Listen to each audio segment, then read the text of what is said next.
months ago when it looked like some deals had been made. But what happened? Some of these deals had been voted down by the membership?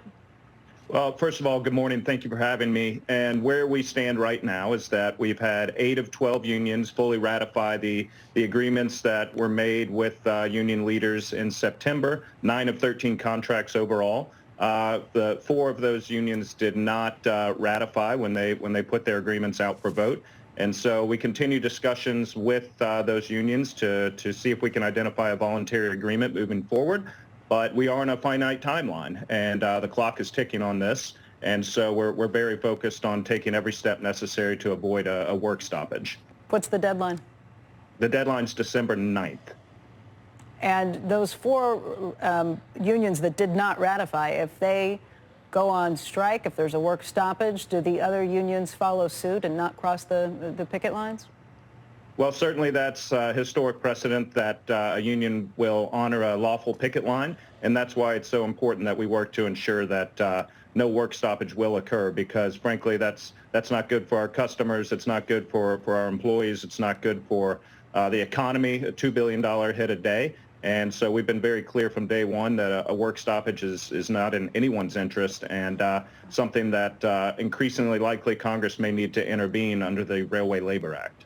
The president and the White House have been involved with this from the get-go. They've been trying to force both sides to the table. What's happened?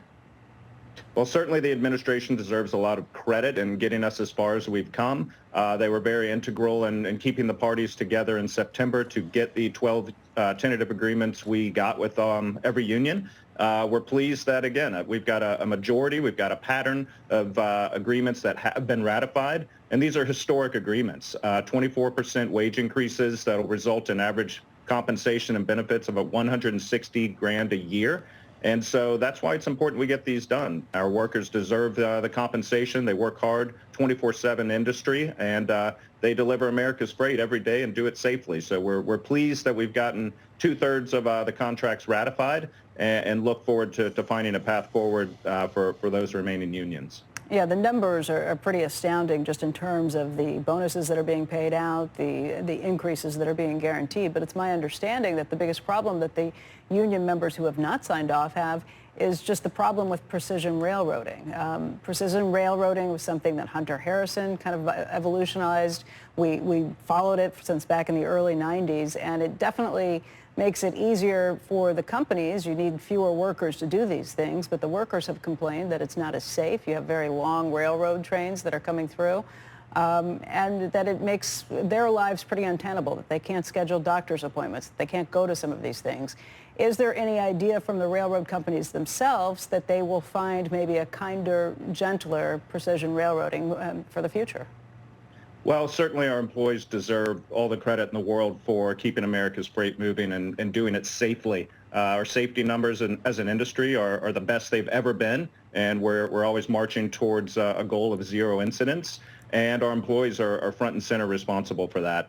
And certainly quality of life issues were a primary theme in this round, and that's why we're very pleased that we were able to take some serious steps to create a more a scheduled work-life balance for a lot of our employees who work unscheduled work situations right now.